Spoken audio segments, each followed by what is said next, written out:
day 18 of my tour, the Lions tour for A Lion's Tale around the world in Spanish, available in bookstores near you. And I want to thank you guys for coming down. This is definitely the most unique book signing I've had so far. They've usually been in bookstores and things like that, but to be in this old palatial church, this just means that the book is actually now divine.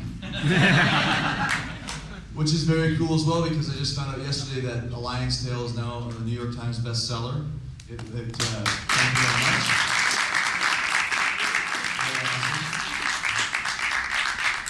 It appeared on the list at number 22, so it's very cool, very cool. It's been a lot of hard work, and thanks to all you guys for hanging out and buying the book, and I hope you enjoy it. And I actually was looking for the Lance Bass autograph signing, and they said he wasn't available, so I realized this was actually mine. So, very cool. So, I think we just keep it wide open. I'd like, if you guys want to ask some questions, and if you guys want to know anything about the book, or know anything about me, or if you whatever you want me to do. You want me to come wash your car, make you a sandwich, come over to your house and clean your room, whatever it is, I'm here for you guys. So what we're going to do is we got Tyson Donahue over here. He's going to run up and down the aisles. His hair isn't as gray as Donahue is. It's going to be though. He's much like gray at 21. There you go. Well, you're much sexier than Donahue as well. And so am I. That's why everybody in here is sexier than Donahue. So, yeah, I mean, we have just whatever you guys want to know. We'll have a little chat. We'll hang out for a bit and have some tea and snuppets, and we'll rock it. Well, hey, before we get into questions, can you just talk a little bit about what prompted? Oh, sure. See, this is why he's in charge. See, you had to ask the first question. We should have had you in the crowd wearing a Groucho Marx mustache. I have a question. What prompted you to write the book? Yeah, I'll give you a little bit of the backstory. I've decided that I wanted to write this book for many reasons. I think the story that I have is a very unique story. I have a journalism degree, and I always wanted to write a book, and I thought it would be a really interesting tale, because this isn't so much a wrestling book. I wrote it more just as much for non-wrestling fans as I did for wrestling fans. Because this is more of almost a follow your dreams, coming of age, stranger in a strange land story. I decided when I was 8 years old that I wanted to be a wrestler. When I was watching wrestling in my grandma's basement, she was in charge of the TV. I wanted to watch hockey and Bugs Bunny. Wrestling was in between those two, so if I wanted to watch them, I had to watch wrestling. And then right off the bat, I kind of got really excited by it. It really captured my imagination, the combination of athleticism, personality, and charisma. So that's kind of what I thought. I'm going to be a wrestler. I don't know how I'm going to do it. I have no idea what I'm supposed to do, but I'm going to make this happen. So that's kind of how it all started for me, and I kind of focused my whole mindset towards that at a very young age. And then what I did is I finally trained in Calgary with the Hart Brothers. Actually, it's the non-Hart Brothers camp, for those of you who have read the book. And so what I did is I got an opportunity to start working in Mexico, then I went to Japan, then I went to Germany. I kind of had all these crazy experiences learning my craft, and not only inside the ring, but outside of the ring. But every time I would take these experiences and use them to continue to take the next step to try and get to the WWE, which was my ultimate goal. It took me 9 years to get there, and this story is my story of this journey of mine. And like I said, it's got a lot of great wrestling tales in it, but more than anything, it's also just, this is my journey to get to this dream of mine. And I think that's the best thing I can say about the book. What is the point of your book? If you have a dream, follow it, and you'll make things happen and achieve it. Because I learned pretty early on that when the people that would tell me I couldn't do this were people that had failed on their own. And really early, I just got rid of the negativity, got rid of the negative vibes, and just decided, like, if someone says I can't do it, I disagree. Like, I don't know why I disagree, but I just do. I think this is what I want to do. I think I can do it. I think I have the ability, so forget it. Screw them. And that's kind of what the story of this book is. It took me 9 years to finally achieve that dream, but I was still working at a very high level all around the world, and the things that happen in the ring and out of the ring, some preposterous stories, which we'll talk about as the night goes on, I'm sure. It's like almost like a bad sitcom, but it's my life, when I started getting some notoriety in Mexico, they sent me to a kid's Christmas party at a factory. And they said, we want you to do this autograph signing. So great. So I show up, and so there's a bunch of kids, kind of a little bit like this, but it was much more of a bigger auditorium, and I was on a stage. And I was wondering, like, where am I supposed to sign these autographs? Like, where's, and so you're not here to sign autographs, you're here to give a speech. Give a speech, yeah, you have to give your speech on ecology. I'm in Mexico. I don't speak Spanish, and I don't know anything about ecology. It's gonna be a little bit of a problem. So I have this translator who speaks almost as bad English as I do, speaks Spanish. And so it's like I'm on these kids are just staring at me like, who's this idiot? And the trees are your friends. Los árboles are tu amigo. Please carpool. Nosotros en carro. And then tumbleweeds are blowing by, and crickets are chirping, and a kid is picking his nose, and I actually heard him picking his nose. That's how lame this signing was, or this speech was. So you think, I mean, this is literally something out of like a bad episode of, you know, The King of Queens or something like that. I'm gonna go give a speech on ecology, dear. But this is my life, you know, this is what I went through, and that was just one of many, many preposterous things. So there was hundreds of reasons, seemingly on a daily basis, as to why I should quit, but I just never did. It just wasn't an option for me. So that's kind of this tale, a lion's tale, so to speak, is dealing with all that. So have all you guys read this book? One person has read this book. 3 people have read this book. Well, now every single person in here must go home, read this book, and come back here tomorrow night. We'll be having a pop quiz. If you fail, you are not allowed to hang out on Hollywood Boulevard ever again. Right? Especially with, did you guys see the guy with the Spider-Man costume? My favorite guy. He's been for like 7 years. Is anybody here the Spider-Man guy? It was me. Now, Chris, hold on a second, right? Before, as you bring up reading the book later, right? Now we hear a lot about these like celebrity bios. I mean, how much is this really you? Oh. Did you decide to sit on a couch and tell stories? Or? Attitude. Hold on a second. I'm the boss. I will tell you what to do. He is Donahue.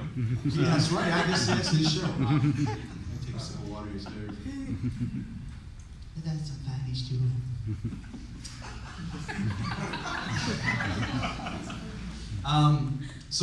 Yes, this is 100% me. I decided that I was going to write this book. I just wasn't sure exactly how to write a book, so I worked with the guy Peter Fornatail, who I liken it to. I was the musician. I wrote the songs. I recorded the songs. He was the producer. He helped me shape some of the things, a little bit of chronological things, a little bit of editing, just someone to have a sounding board. Like, what do you think about this? What do you think about that? It really worked out good because it gave me somebody else to speak to, that it wasn't just Jericho. And it really, because when I first handed in this draft, it was 165,000 words, and I was supposed to only hand in 100,000 words. So they're like, well, we'll meet you in the middle, you have to cut it to 130. And I was like, 35,000 words? I can't cut 35,000 words. This is my life. Every word is gold. And he was like, it's not all gold. You don't need 4 paragraphs to talk about the speech in Mexico and ecology. Just cut it down to 2 paragraphs, and it'll be flow much better. And then when I finally listened to him, he goes, "Geez, that guy's right. He really didn't earn his money." So that's how I decided to do it. It worked out really good. We've already started talking about doing a sequel to this one, and I wouldn't do it without Pete's input. Because I told him from the start, I'm writing this book. You're not a co-writer. You're basically just a consultant, and he was cool with that. Less work and the same amount of money, so he's not stupid. Did that answer your question?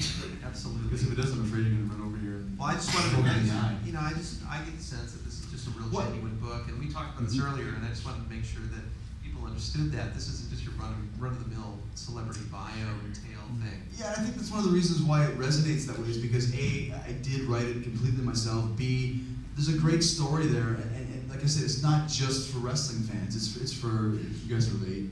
You guys are late. And she's wearing an I Love NY shirt. It's okay, guys. We're just kidding. We're all friends here. We're signing in the guest book.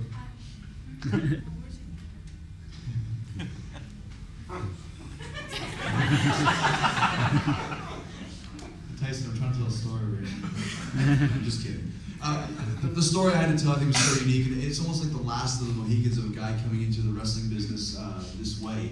Because, I mean, it really is, things aren't like this anymore. The business has changed, and whether it's for better or worse is irrelevant. This is the way I did it, and this is the story to tell. So I think that's why I think it hit the New York Times bestseller list, is because people that aren't wrestling fans are enjoying this book. And that was very important. Like I said, I didn't want to write this as a tried and true autobiography. I was born in 1970. It was cold outside. I played with the snow angels. Oh my goodness, it is beautiful. You know, every time I read an autobiography, I don't like that part. Like I read Scar Tissue, Anthony Kiedis' autobiography. It was a great book. I read Andy Summers' One Train Later, awesome book. But the first 50 pages, I kind of just like, and then get to the real stuff. Now he's in the band. I want to see what they have to say. And I'd just seen the movie Walk the Line, the Johnny Cash movie, and I thought it was really interesting how they focused just on a certain section of his life. You know, when you get a guy like Johnny Cash, you can't put his whole life into a 2-hour movie. And not that I'm, you know, in the same category as Johnny Cash. It's the same idea. I didn't want to write my whole story. It was just too much stuff, and I didn't want to downplay any of the earlier years that I had, which to me was some of the most interesting stuff, because there was no internet back in those days, and there was no insider newsletters, or if there was, I didn't know about them. So I think there's a lot of my career that really no one really knows. They know Jericho went to Japan, they know I went to Mexico, but they don't really know just how long I was there for, and all the different experiences that I had. And to me, that was some of the most interesting stuff. So I originally wanted to just write the book about my time in Mexico. I was just gonna, that was it. When I pitched the idea, actually out here to my book agent, he thought that was a great idea, and I think I was originally going to call it like a Lion's Tale, you know, my life south of the border, or something stupid like that. And then when we pitched it to it was really interesting. This is kind of a lot of information, but you guys have to listen to me because I have the mic. I went and had my meeting with the agent, and then somehow it got out that Jericho was wanting to write a book, or was going to write a book. I got an email from Warner Brothers Publishing and said, you know, if you're writing this book, we want it. Just tell us, and you know, so about a week later, through the magic of the computer, I had a book deal with Warner Brothers. So, and when I pitched it to them, I said, just Mexico. And they said, we want a little bit longer. So I thought, well, maybe interesting, you know, Mexico, the first 6 years, Germany, Japan, my training. And then I thought, you know what? The organic story here is me following this dream of being a WWE superstar. So why not have it begin with, this is my dream, the middle is getting there, and the end is I get there. You know, I win. Everybody's happy. I get the pot of gold. I ride off in the sunset. End of story. Now, obviously, I could continue on picking up literary seconds after the last one left off. Because somebody like, well, how come you didn't write about WWE stories? Or, you know, there just wasn't room for it in this. And that's another reason why I was very happy to do this book on my own outside of the WWE world. Because if I write a book with them, it's going to focus on WWE, which is cool. But this story I thought was so, you know, so much more to tell, because when you guys read it, you'll see what I'm talking about, because it's hard to understand just the stuff that I went through, and that's just the way that it used to be, going to all these different places and riding. You know, there's so many great stories from Mexico. I used to take a bus from where I was working in Guadalajara, take the bus from Mexico City to Guadalajara. And some bus lines would have first-class bus lines. So you have a nice little seat, you have a little sandwich, and watch a movie. I watched Gemelos once, which is twins. But other ones would just be like a school bus that you would be riding down the highway, and they would pull over and stop just for anybody at any random location. Some guy would be standing on the street, and they'd pick him up, and you know, the guy would sometimes have a donkey or a goat or a dog or a cat or a chicken or a parrot that actually spoke, like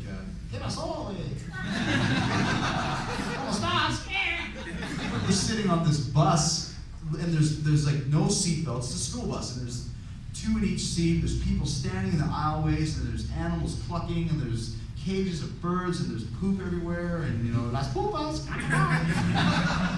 You know, you have to have some real commitment to wanting to do this if that's what you're dealing with. So that's kind of where the whole idea came, to kind of give people an insight of one guy's journey to do this. Should we open it up on the floor? Does anybody have any questions?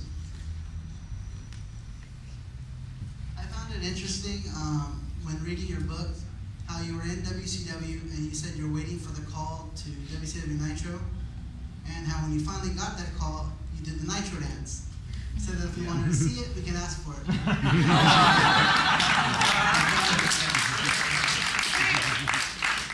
This is day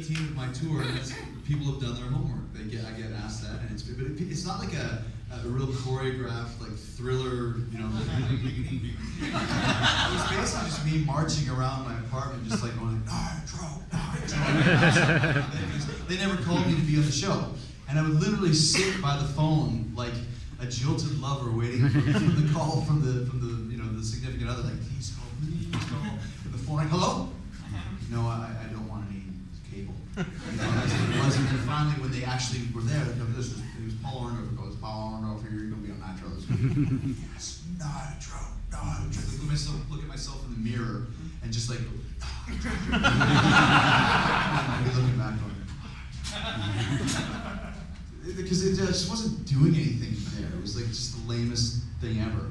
And it was pissing me off because I wanted to be, doing something. So it was very exciting for me to actually be on the show. Then I'd go and lose, in a minute to sequel pay or something. And at the end of it, but still, good question. Good homework. Hi, Chris. Good to see you tonight. Thank you. Out of all the towns that you've been at wrestling, which one's your favorite, and which match would you say is your favorite or best match that you've been in? There's a lot of great towns. I used to love wrestling in Japan, especially Tokyo. The wrestling fans were awesome. They were very, very studious. They wouldn't make a lot of noise. They would just kind of watch, and they would wear suits and ties, and you'd be out there wrestling and having this match, and normally people would be making a lot of sound and noise, but these people would be quiet and silent. You'd be thinking, like, do I suck? Like, what's going on? No one's making any noise. But they would watch and they'd appreciate kind of like the reversals of the holds and how things worked and how you were doing the things you were doing. And then if they saw something they liked, they'd go, oh. Everyone would go like this. And goes, oh. And then once they start getting into the match, they would start buzzing, oh. And then if you had like a false finish where you counted, you go 1, 2, oh. 1, 2, oh. And they get quiet again. That's how you knew you were getting them in. So you would have to, you'd work your matches differently in Japan because it was a different culture. And once you get over there, when in Rome, do as Rome does, or whatever the saying is. So that's how you have to adjust to the different cultures that you were in. Same thing in Mexico. It's much more of a cartoonish atmosphere, and there'd be a lot of things that, if you guys saw it, it would make no sense. It would just look preposterous. But that's the way people did things. So that's another reason why I had all these different colors to paint with when I was doing my matches, because I'd been to all these different places and had all these different experiences. I could fall back, that time in Mexico I did this, that time in Japan I did this, or just learning how to work different kinds of crowds. Because even in the States, a Los Angeles crowd could be different from a New York crowd, could be different from a St. Louis crowd, could be different from a Sheboygan crowd. Just whatever type of crowds you have to know how to deal with them. It's not like being an improv comic or a jazz musician. You got to just work together and just feel it, and you don't really know what's coming up, and you shouldn't know, and that's one reason why I was always able to do that, because I'd worked in all these different places. And then there's other towns like Matamoros, Mexico, which is about 2 hours from Monterrey, Mexico, and we wrestled in this arena. It was like the arena from Bloodsport. Like there was this ring, and then there's this cage that went up around the chicken wire, and it was all around like the cage, the ring, and people would like throw things at it, and there was like a bunch of animals, like Rocky, like a hurricane video where they're just like on the cage going. Ring is all dusty, and you get in there and it's just hard. It's like hard, like a boxing ring, and you take a bump, and then this puff of dust comes up in the air. Finish the match just covered in dirt, horrible like dust-filled hair. I had long hair at the time, but it was just like Shirley Dusty Temple. And then so I went backstage and I was looking around for the shower. So I was like, hey, you guys know where the shower is? And so yeah, the shower's over there. So I go to where the shower is, and it's a guy has a hose in the back of a toilet tank. And he's siphoning like you would steal gas. And water comes out, and that's the shower. And I'm thinking, you gotta be kidding me. Like, this is insane. This isn't real, is it? And they're like, no, this is the shower. And I said, well, how can you shower there? But they had the hose in the back of the toilet tank. And he goes, it's okay, amigo. It's from the back of the toilet tank. And I was like, man, where I come from, toilet water is toilet water. I don't think I will be having a shower tonight. So, there's everywhere highs and lows, but Tokyo was always a great wrestling town. And best match, within the course of the book, probably the match I had in the sumo arena in Tokyo against Ultimo Dragon. It was a match we had for the championship for a company I was working for called War. And it was the match that when I finally got it on tape, it was like 15,000 people. It was a really good match.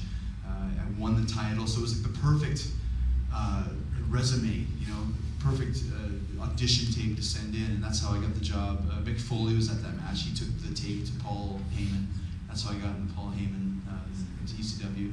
And then further on, Benoit gave the tape to Jimmy Hart, who showed the tape to Bischoff, which ended up getting me directly the job into WCW. So that match was like my calling card that got me some really good work. So within the course of the book, that's my favorite one. So what do you think it is culturally that makes a different city a great wrestling town as opposed to something else? Is it something more corporate or media driven, or is it something? What makes the differences in the cultures? Yeah. In the cities or the countries? Well, cities first, and then maybe countries.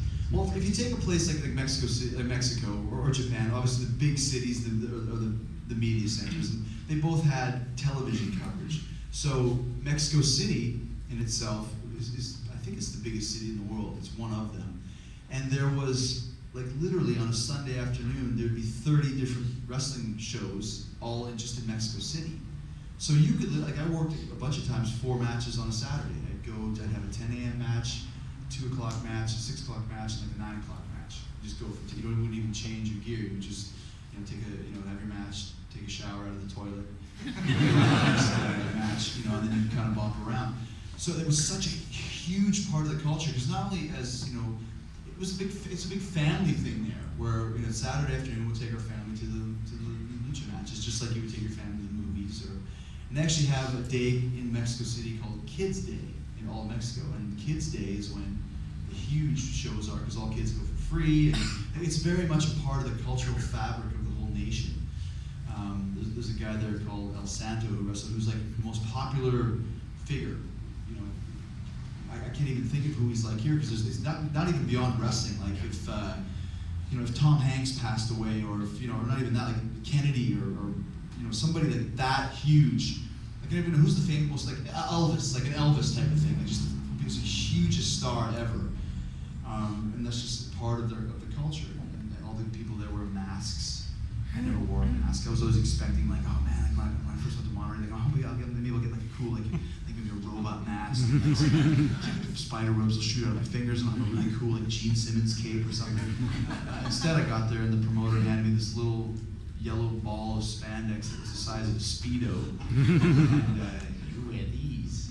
It was not very manly, shall we say. Not that there's anything wrong with that. And I was like, dude, I can't wear these. There's just no way I can wear this outfit. He's like, okay, then you wear these. And they were like this much longer. So I wear them. If you look in the book, there's a picture of me. It's my first trading card. It's a Topps trading card from Mexico, and it might as well be like the Chris Jericho models, the ball bag collection. Because that's what you see. But once again, and it's just kind of another thing that you deal with. But and in Japan too, like it's a very big part of the culture. It's much more, not that wrestling is respected here, but it's much more of a mainstream respect thing. It's a fight, and as a warrior, you have fighting spirit, and you're a soldier, and people respect that. And there's much more of a respect level, like in Mexico too. But you go to you get your paper, the LA Times, and there'll be the results from the wrestling matches from the night before. Japan will have the times and pictures. They treat it as a legitimate sport. Which in a lot of ways it is. It's a whole other thing. But I mean, they have clips of it on the highlight. They'll show soccer highlights, baseball highlights, and then wrestling highlights. It's just kind of the way that the culture is there. So it's a lot different than it is here.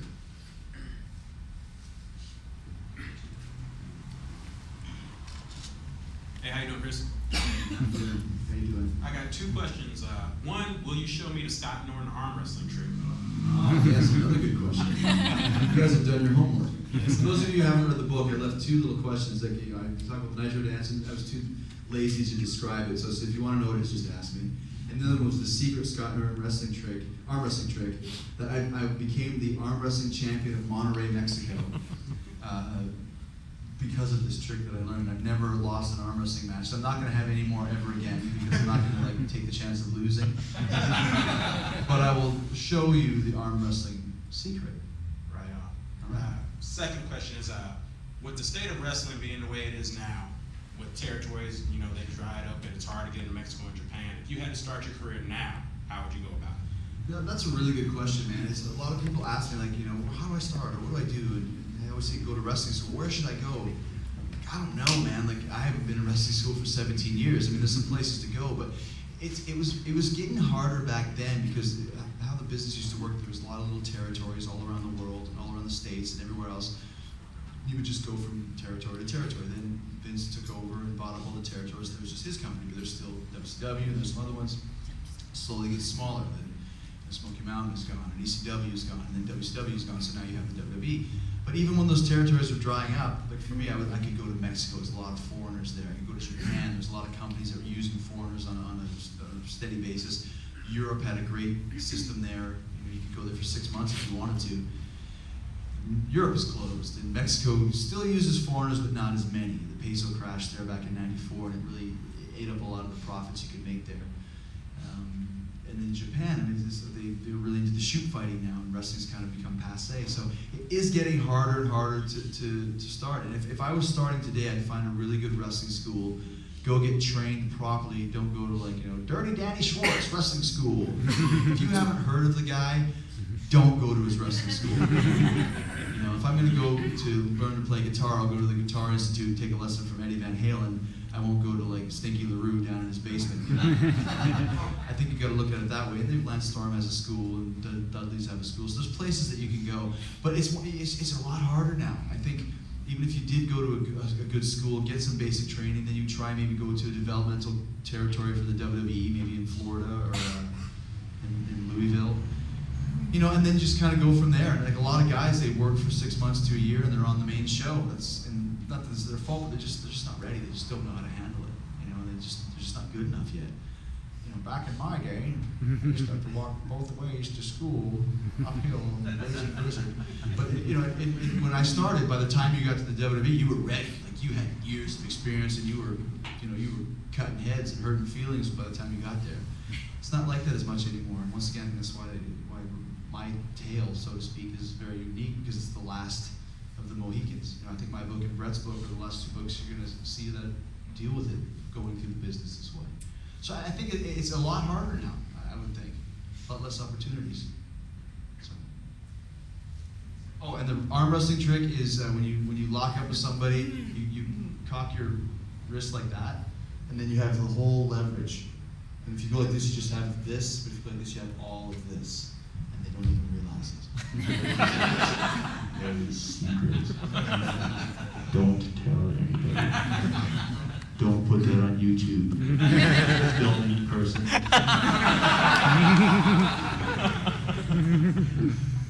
always thought that when Bill Cosby was doing comedy, he'd say something and he'd be like, I am God. You can use the mic too. So I'm being Bill Cosby right now. Hi. Hi. It's really an honor to talk to you right now. Thank you. I just got the book right here, and I was reading Jim Ross's forward, and it said about being a rock star or a wrestler. How do you balance your musical dream and your wrestling dream growing up? Well, when I was a kid, I wanted to be in a band or I wanted to be a wrestler. Those are the two things I wanted to do. Now, growing up in Winnipeg, Canada, you take out the Guess Who and the Crash Test Dummies, not really much of a music scene.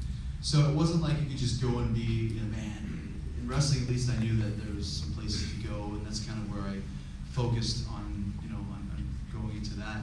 But I was always really influenced by music, still am. I played the whole time I was, in wrestling, and had a bunch of different bands. I had a band called Great Caesar's Ghost, I had a band called Jesus a Go-Go, I had a band called Blackstone Menace, Mr. Filthy. So there was a whole bunch of them. Love Weasel. It was just, writing demos and playing songs and doing that sort of thing. It's ridiculous, isn't it? Actually, it's funny because when I was in high school, I finally got a chance to do the Battle of the Bands, the high school Battle of the Bands. My band was called Scimitar. And we were a three-piece band playing all Metallica and Iron Maiden songs, which is weird because they're all five-piece bands. So, you do what you can. And we finally made it to the high school Battle of the Bands, Scimitar. And we played the first round, and we won the first round, go to the second round, and we did an original song, and we did like a Megadeth song or something like that. And we didn't win that day. We got beat. Actually, just as we started playing, I had this little bass intro, and then when the guitar player came in, I stepped on his chord, and the chord came out, and just went. We're gonna start over again, and we're thinking, we're gonna start over. We suck. So anyways, we did the performance, we didn't win, but they filmed it for the local video show. Like it was called like Bundy's Friday Night Videos or something. And they came and filmed the Battle of the Bands. We're like, yes, we're going to be on TV and we're going to be rock stars and everyone's going to love us. And so the thing comes on TV, I tape it, we pass it around. You know, actually my friend taped it with the guitar player and he watched it one night and I get it the second night. So I pop it in the VCR and I'm like, oh, that's badass, man. Now look how cool I am. You know, people cheering and 12 people in the crowd just going nuts. So I come down the next morning and watch it again, and there's a tape with the Love Boat in the VCR instead. And so I'm looking for the tape, and I'm like, where the hell's this tape? Mom, where's the tape? She's like, well, I don't know what tape you're talking about, but I taped the Love Boat last night. Of course, she taped the Love Boat right over top of Scimitar's Shining Moment. So what should have been maximum rockicity was like Jonathan Winters and Charo drinking Mai Tais and rising. So that was my less than auspicious rock and roll debut. But I was always really influenced by rock and roll, and like David Lee Roth and Paul Stanley, those guys. Like I wanted to be those guys in a wrestling ring, like to be a showman and be a party host and be be larger than life character. And the first time I ever went to do a wrestling interview, I was driving to the arena. I was driving to the community center. And as I was on my way there, I heard David Lee Roth was doing an interview for his record. The guy was talking, and Dave's like, well, you know what, there's a fine line between a pat in the back and the kick in the pants, so let's dance. And I was thinking, oh my God, that's like the greatest line ever. It's amazing. I have to use this. So I go to the arena/community center, and the guy's like, all right, he's talking, after our match, and it was me and Lance Starling, this interviewer. And he's going, for Chris Jericho and Lance Storm, sudden impact, a big victory this evening, and next week is fan appreciation night. What do you think of Chris Jericho? And I said, well, you know what, Mike Adams, there's a fine line between a pat in the back and a kick in the pants, so let's dance.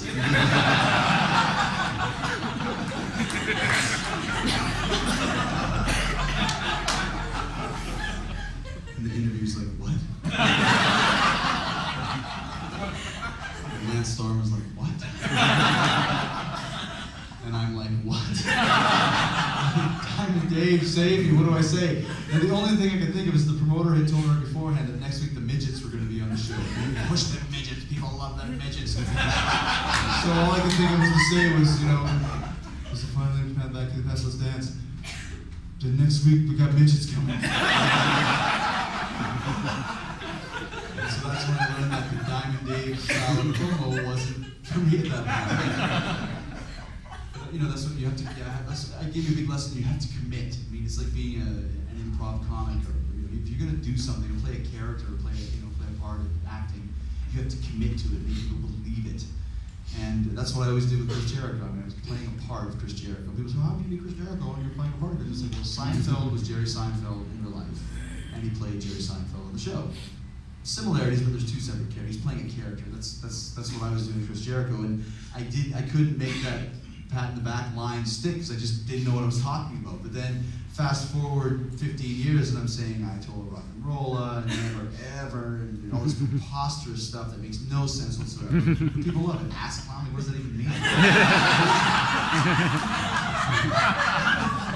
When you say it with conviction and you mean it, then suddenly it becomes cool. I get so many people asking me to sign, can you sign to ass clown? Number one ass clown.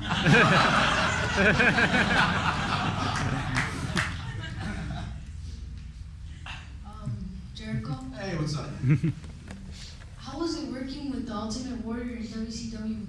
Well, I never actually worked a match with Ultimate Warrior, but when he showed up there, this is when WCW was going through this ridiculous phase of bringing back everybody that had been a star in the WWF.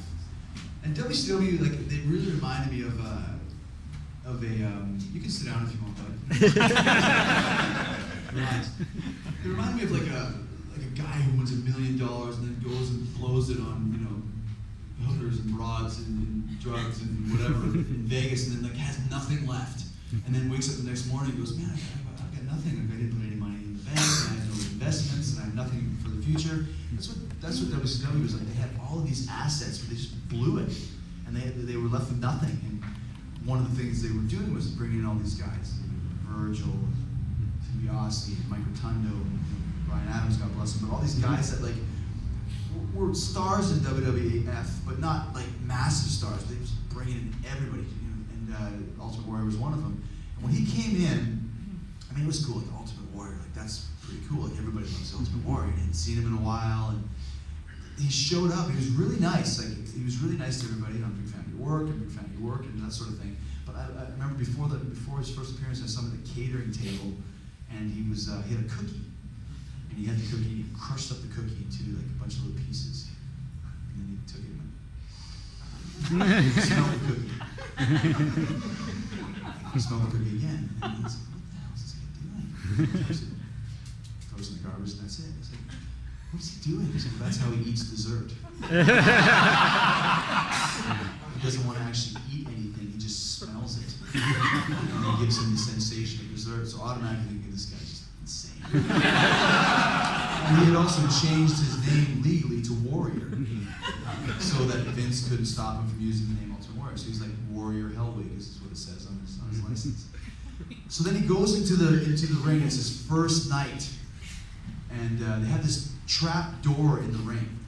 But they don't tell any of us there's a trap door in there. So they've actually taken out a piece of the ring, put it in like a steel door, and then like when we're working, having a match, and like guys are falling on this trap door. What the hell is that? And actually, David Boy Smith actually really got seriously hurt because they wanted to fool everybody, but instead of telling the guys that are actually in the ring falling on it, they're gonna keep it a secret from us, you know? So anyways, Warrior comes out, he comes through the ring, and he comes out in this big smoke, and Warrior. And then he just launches into this promo, literally for about half an hour. And you know, Ultimate Warrior, just promos are like, Timothy Leary couldn't have done enough to ask him.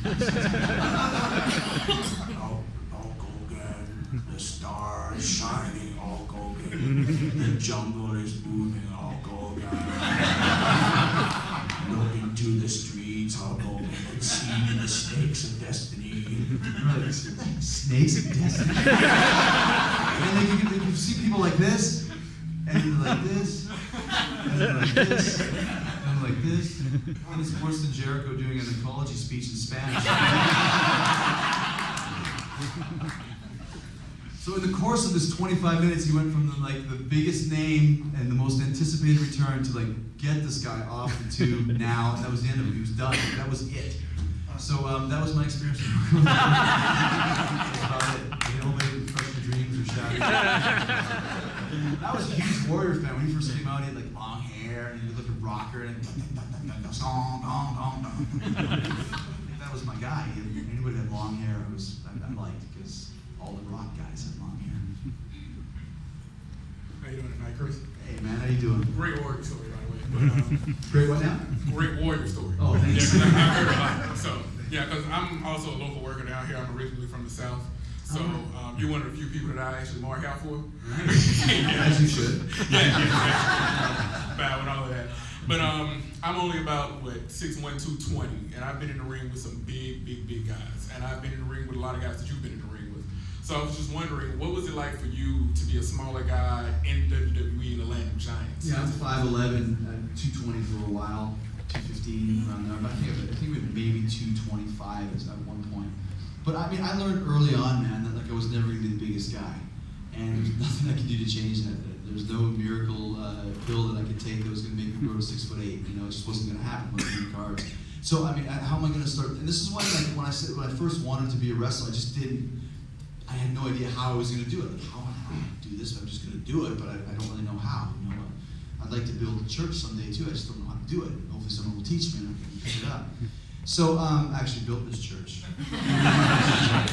But it was just one of those things, like, what can I do, like, to think outside of the box? You know, I have to be, like, I'm not the big guy. This is 1990 when it was all about big guys, 6'8", 300 pounds, and all those dudes. So, like, I have to work on my personality. I'll never be the biggest guy in the show, but I could be the biggest personality, the biggest character, put on the best show. So even my first my first match I ever had against Lance Storm in Ponoka, Alberta, the Ponoka Moose Hall, which was about 10 minutes down the street from the Ponoka Mental Hospital. The fact that I started my wrestling career. Oh, man. Hello? Pinocchio's very mad at me, the ghost of Pinocchio. The fact that I started my wrestling career only miles from an insane asylum was, the irony was not lost on me, believe me, because that's what we all are, as lunatics to be in this job. But the first match I ever had, like, it was just, we were just working, me and Lance were working through this match, we put it together, like in camp, we practiced it a bunch of times, and then about halfway through I realized there was actually people watching, and they had an opinion. They were making noise, and I dropped an elbow or something, and someone went, "Do it again!" And that's when I said, "Why do it again? That's not what we planned." To do it again? Should I do it again? So I did it again, and then so I do it again. Did it again. 65 times later, but I mean that's when I realized that and then I start working the crowd, and I'm clapping, I'm cheering, and like, yeah, you want it, kid, you got it, baby, I'll do one more just for you. Looking back on it, it's absolutely terrible, but at least I was feeling it and being something and doing something. I remember afterwards, when it was done, Lance was like, "Oh, you were like Hulk Hogan out there, man." It was probably 67 people, maybe, but that night it was like, wow, I can actually do something. So I started working on that aspect of it, because like I said, what I didn't have in physical size, I had in mental size, the entertainment size. So that's the best advice I can give you. I remember I asked Coco Beware, I would only talk to the wrestlers I could look eye to eye to. I was scared of the tall guys. And that was like at the time, Coco Beware, Shawn Michaels, Marty Jannetty, that was about it. And I Coco Beware, and I had to call them by their whole name. "Excuse me, Coco Beware, excuse me, Coco Beware." First of all, I had them sign my Pile Driver record. WWE had a wrestling album called Pile Driver. Coco had a song called Pile Driver. "Sometimes love is like a slow dance," like this kind of really rough Luther Vandross type of, "Mr. Coco Beware, can you please sign my Pile Driver record? You're an awesome singer." And even he, as he was signing it, is like, "You really think I'm an awesome singer?" "You're wrong." And then after he signed my record, he's like, "Mr. Coco Beware, like, how do you gain weight? I want to be a wrestler too. How do you gain weight?" And he said, "Well, kid, you got to drink a lot of beer." "Oh, wow, drink a lot of beer. Wow, I thought beer was bad for you, but Mr. Coco Beware says." And then I was like, "Mr. Coco Beware, how are you going to beat the Warlord?" Like, he's like, "What are you going to do? You going to be fast? You going to be quicker? Like, I know you can do it, but how?" "You just got to duck, dodge, and dip and dive." Good advice for dodgeball players. But he had his match and lost in about a minute and a half. I was like, "Oh, he still working out for me. He wasn't quick enough. Maybe next time." Stops drinking beer, he'll lose some weight. Those are the guys that I would talk to these guys and like, "Oh, I'm going to do this," and like I said, that's kind of. And I was also very fortunate to get a chance to start working overseas, where size wasn't as much of an issue. It was all about athleticism and having good matches, and that's where I learned to connect with the crowd. You got to connect with the crowd.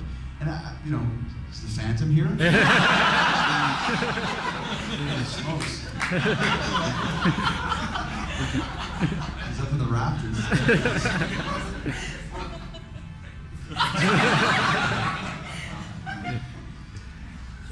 Maybe shut that door. He didn't like my beer story. But yeah, so and then actually when I met Brian Pillman once in ECW, the only time I ever really got a chance to hang out with him, he said, "If you want to make it in this business, you got to do something different, do something that's never been done before." And I took that advice to heart. I always thought outside the box. No matter once thing committing to something, no matter how weird it felt to wear pajamas or checkerboard pants and a checkerboard shirt or a ponytail on top or saying all these stupid things that I said, it was something different. That's what people noticed. That's what people got into. If you look at anybody in show business, any band, it's always the people who take things the different route that really become the innovators. When something is so original that it becomes the norm, that's when you know you're an innovator. So you got to think about it that way. Hi, my name is David and I'm an alcoholic. You're the wrong meeting, man. First of all, happy belated birthday. You had a nice little spot on TMZ last night. Oh, thank you. What did they show? Just you and Hal Spark doing his little magic trick. Oh yeah, it's ridiculous. It's some fun. So my birthday's actually tomorrow, so it's actually what is belated? The opposite of belated. Early. Two quick questions for you. One, did you ever encounter any stiffness or being ribbed by the old timers that they knew you were taking their spot and they were a little upset about it? And did you ever have any encounters with Austin Idol? Okay, premature birthday would be what it is. Happy premature birthday. I was so busy thinking about the other word, I didn't even listen to your question. Just kidding. No, I did forget your question. My first experience with wrestling was this guy called Bob Holliday in Winnipeg was running a wrestling trip. And I was in between my 2 years in college before I went to wrestling school. And my dad was friends with him, and they brought me along to be the ring crew. I was one of the ring crew guys. So that was my first experience into the business, and setting up the ring and taking it down and grabbing jackets and getting coffee and selling programs, whatever had to be done. That was my job. Wrangling girls back to the hotel, which I was horrible at. And plus, the guys that I was all with on the tour all looked like orcs. So I really didn't have a lot to work with. I wasn't very good at it. So there was these guys. There's three of them. They really started bugging me. They started calling me Pretty Fur. Remember Christopher, right? Pretty Fur, come here, Pretty Fur. Oh, you look good, Pretty Fur. And of course, they have a southern accent, because anytime you talk about possible sodomy, it has to be in a southern accent. So, can't write this stuff. So they like Pretty Fur, and I was like, these guys are assholes, man. Look at this. This is bad. And like for now, it's like, wouldn't even bug you. Who cares? But at the time, for an 18-year-old kid, like, this is bad. They call me Pretty Fur, and they're blowing me kisses. Like, these guys, they're gonna get it. They're gonna get it, So I was rooming with this guy called Catfish Charlie. He was a guy from Minneapolis, and he was on the tour. Never made it to any level, but like, just a really cool guy, really nice. And he really understood that I wanted to be a wrestler. Like, he really got it, because I was like the young guy, I wanted to be a wrestler. But he had a good heart. And we were rooming together, which was really good, because they could have put me with those guys, and it was just a bad scene, and it wouldn't have been good. So Charlie was like, listen, he sat me down, I was like, Charlie, you're gonna beat these guys up and being jerks, forget it. And he goes, listen. And so he kind of explained to me what a rib was. These guys are ribbing you, they're trying to push you to the brink, they're trying to get you out of here. Just don't let it bug you. If you let it bug, if you let that bug you, you're gone. And I was like, really? It's just, they're harmless. Don't even worry about it. Just play it off. Call you Pretty Fur, say, yeah, Pretty Fur, and blow him a kiss back, they'll leave you alone. So I was like, wow, that's cool. And then he's like, if you really want to be a wrestler, I'm going to tell you some stuff about it. But this was in 1989. It was. Once again, no internet, no insider sheets, no nothing. Like, you didn't really know what was going on. Like, you had inklings that maybe some things in wrestling were different, they weren't actually legit, but you didn't know for sure. You just didn't. At least I didn't. So Catfish Charlie told me, like, listen, when you are, if you want to be in this job, and you start explaining, when the promoter decides who wins the matches and who loses the matches, and it was a little bit of a shock, but it wasn't a surprise. Like, I kind of knew that. I had a high school wrestling league that we used to wrestle in the gymnasium on these porta pits that we would tell the gym teacher we were going to do gymnastics. There's a big curtain, so we'd close the curtain, put up the porta pits, and then take out our little piece of paper with all the matches written on. He'd be 10 guys, my friend Wallace, I'd be 10 guys, raving schizos, like just playing 10 different characters. But we were having our matches, and then, so we knew how things worked, but then when he told me that this is how it works, I was like, okay, well, it makes sense. But when champions win, like, they really win, right? And he's like, no, you don't. What? When champions win the belt, they really don't win the belt? No. Hulk Hogan didn't actually win? No, he didn't. Sting didn't actually? No, he didn't. You might as well just like, there's no Santa Claus. I was so like, oh my God. But then I understood kind of what that was really clicked. Like, oh, then everything kind of rushed into place, clicked into place, and now I get it. And that was Catfish Charlie helped me out there. He saved me from the rib and kind of gave me the heads up, so I wasn't like a mark actually working on this trip, because no one was going to smart me up to anything. And that really was, he really helped me out a lot. I've never seen him since. I don't even know if he's existing now or if he's ever going to read this, but it's one of those things that you just never know how you're going to impact somebody. And he probably doesn't even remember that, but I'll never forget it, So, and then when I started going to Mexico, they didn't like foreign guys there, young guy, long blonde hair, coming in there, and pretty boy, or whatever it was. But because I had such good training, it didn't bother me. Get punched in the face, I'd punch him back twice as hard, and they'd leave me alone. Amigo, ¿cómo estás? How you doing? Same thing in Japan. You had to kind of gain your space a little bit. Once you gain your space, you got respect, and then you could actually have a match. But Other than that, I never really had any. I learned properly. You keep your mouth shut. You're nice to everybody. You say hello. You always have a beer in your hand. As long as you have a beer in your hand, everyone will leave you alone. Where's your beer? Aren't you gonna drink a beer? I'm not drinking that. Well, you are now. You have a beer in your hand. It could be like a 3-hour-old beer, warm, standing there drinking. You just got one. I mean, that's how you used to get along with the vets. You'd be one of the gang and one of the boys, and then everyone would leave you alone and be cool with you. Especially if you were respectful and not a prima donna. I wasn't a prima donna until many years later. And about Austin Idol? Yeah, I watched him in Stampede Wrestling a couple times, but I never crossed paths with him ever. Big Austin Idol fan? I think he's one of the most underrated wrestlers of all time. Well, I actually did steal one of his promos one time at WCW, and I said, I'm Chris Jericho, I'm the man of the hour, the man of the power, the man too sweet to be sour, who is pet, the man who's red, the man with the voice of people's choice. And I stole it from a guy in Montreal called Floyd Creechman, but I found out that Floyd Creechman stole that from Austin Idol. Austin Idol homage. In fact, I still remember that after 10 years. It's pretty good. First of all, it's a great honor to meet you up close in person, Chris. Thank you. And I hope your book has become the best seller of all time, probably like the next Mick Foley on his Thank book you. on Have a Nice Day. Thank you. Now, I have 2 questions for you. During your time working for the WWE, or also known as WWF at the time. Yes, it is. Very well informed. During that time, what was like the best rival that you ever had in your career? Like who you go up against? And my second question is, also during that period of time, what was the best match that you ever had that really pushed your body to the limit? Like from all the training that you recorded back from the days of Stu Hart's wrestling school. Man, you got some fire there. Pushed you to the limit. Please help me. Very good. Yeah, that's good. First question, who was my rival within the course of this book or my whole career? Both? I'll say both, just for you. Probably throughout the course of this book was always, I think Ultimo Dragon I had great chemistry with. He was a Japanese guy. He wore like a dragon costume. He was the guy who actually helped me go over to WAR, the company in Japan I worked for, which was one of the biggest companies. We were working in Mexico together. He brought me over to be his rival.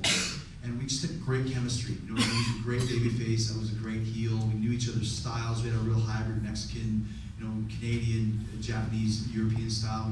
We had so many matches that actually it got to the point where we wouldn't even have to say anything. We just go out there and just do stuff. And they put us in a couple main events in Japan, which was unheard of because junior heavyweight guys are always not in the main event. But we were ripping it up so bad that even the big boss Tenru was like, dude, respect, man, I don't want to follow that on some of these shows. You go ahead. So that was probably my favorite guy that I ever worked through the course of this book. And probably of all time, man, I mean, I think some of my favorite stuff I ever did was with The Rock. I mean, we had a guy said to me last night, fans were spoiled when you guys were working. And I never thought about that. Not that it was spoiled, but you had 2 guys that were just perfect synergy. A great baby face, once again, a great heel. 2 guys that could really just say anything and make it work and push each other to the limit. And in the ring too. And Rocky was a great wrestler, man. He was a great wrestler. I don't think we ever had a bad match. Once again, because there was so much chemistry, and also because the fans were so into it, because we did such a good job of building it up. So I mean, there was, those were probably the 2 standouts. I always loved working with Shawn Michaels, obviously. Benoit was great. I always had fun working with Christian, but I think Rocky and Dragon were probably my 2 for the 2 separate stages of my career, the pre-WWE and post. And then hardest match. There was a lot, man. There was a lot. Like the one I told you about earlier, the one in Japan was great. Any match in Japan was tough because it was a lot more hard-hitting, solid. Some people may say stiff, but if you like it that way, that's cool. Working with a guy like Haku, you'd feel it the next day, and the guy could literally rip you apart. But that really pushed me to go to the limit. We had a great match in Iwate, Japan, and it was the big monster, and I was the junior heavyweight guy. And we worked such a great match. At the end of the match, people were like, we had all these false finishes where at first they were like, okay, he's gonna get killed. And then as we went going, they started getting into it, and then I became this underdog, which they also like in Japan. They started chanting my name, and I remember I was kick out of his big finishes, and people would just go nuts because he's gonna win. And when I finally lost, they actually gave me a standing ovation afterwards because of my fighting spirit, which is my courage and my tenacity. So he was great. Haku was great. Working with Benoit was always great. We had similar styles. We really beat the crap out of each other and just knew what to do without having to talk about it. That was very important. So the ladder match we had at the Royal Rumble 2001 was probably, I think that's one of the most underrated matches. I personally think it's better than Shawn and Razor, but Shawn and Razor was the originator. Shawn Michaels at WrestleMania 19 was a great match. All those Hell in the Cells, not Hell in the Cells, Elimination Chambers, like that's the hardest match. Those matches are, that chamber that you're in is, wrestling, always wrestling. That thing is literally made out of a steel mesh grill. And when you fall on it, you look like you just got put on the fryer at Burger King. You have those griddle marks on your back. That's what it's like. It's so hard. It's the worst. Like whoever invented this thing is an idiot. Eric Bischoff. No. This is an elimination chamber. This was one of the WWE ones, with the pods in the corner and all that sort of stuff. And it's so stupid that you can actually climb to the top of the pod, but then the roof is like right here. So you can stand on it, but you have to bend over, and it's just like, it's either put the roof where you can't stand on it, or put it high enough where you can actually stand on it. Not in between, unless you're a hobbit. So sometimes the way that they come up with these ideas for the guys to do that sound much better in execution, but when you're actually out there doing it, it's the whole, what is the hell's going on with this? It's terrible. So, but TLCs are always crazy too. So almost every match you have is pretty hard hitting in one form or another, because you feel it the next day no matter what it is. It's show business first and foremost. It always is for me. It always was, but it's still a contact sport. There's still a lot of physicality involved. So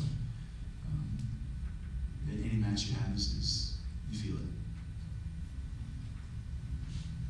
All right, I'm going to take one more, and then we're going to get straight to signing. So, you guys are asking great questions. Thank you. This is great. Very quickly, did you find it difficult to keep on using the lion salt move after Hayabusa got injured? I had this duffel bag and filled it full of dirty laundry, and that was my target. And then I just kind of set it in the middle of the ring and just kind of 4 steps, 1, 2, 3, 4. Like I would do the thing, and then I'm 4 steps away, and that's kind of where I started positioning and placing it. And that's how I started doing the lion salt. And to this day, I don't think anybody actually ever invented anything, but as far as I know, I invented that.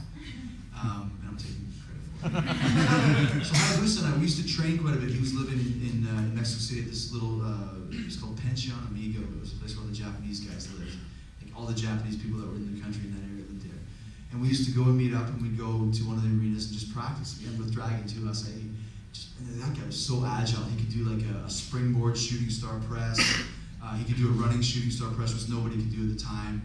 Springboard front, like all this, like springboard 450 front flip splash, and just all this crazy stuff. He was so talented. And when I first went to FMW, he was there as just a young boy, and he used the moonsault during a match. And our instructions were, when he does the moonsault, make sure you make the save. Because this is his big move. We're in this big baseball stadium, Kawasaki Stadium, and when Hayabusa gave me, his name was Izaki at the time, as Izaki gave me the move, my partner was supposed to come in and make the save, but my partner, was a guy called Eric Fries from Edmonton, was too busy watching the giant Tron. Watching himself on it. So when Izaki gave me the moonsault for the save, he's watching. 1, 2, I gotta get in there. And totally didn't come close. I had to kick out of the big move. Of course, that was bad news. But so he was really, really talented. Then he ended up, he did the lion salt one day, and it was one of the sickest pictures you'll see. He landed on his head where his head was. Let me see how he was coming over the backflip, and his head was basically, he was kissing his back with his neck was bent like that when he landed. It was one of the most horrifying things. Good guy too, and he was paralyzed. So I think he can actually walk now. I don't know if he's really strong, but he actually came back pretty well.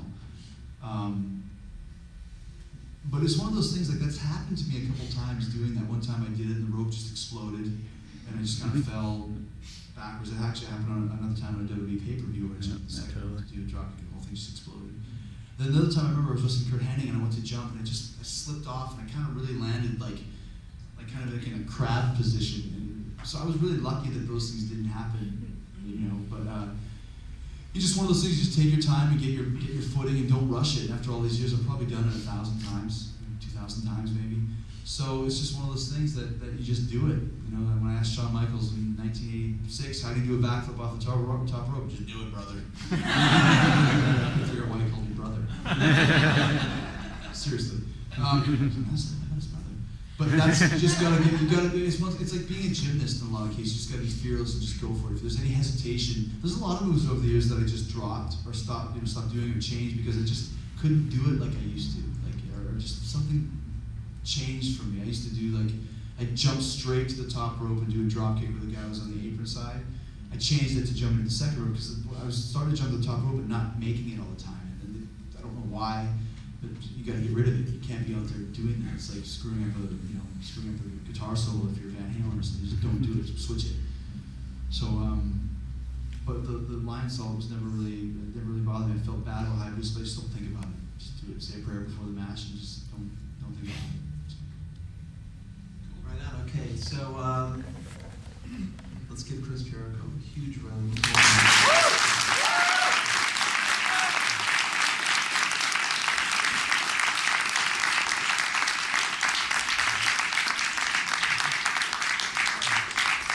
Thanks to you guys. I mean, this is, I think, my 17th signing, and usually they're in bookstores and people come through, and I always like to have a chat. But this was a lot of fun to actually sit down in a little more of an intimate setting and shoot the breeze for a while. So I really enjoyed it.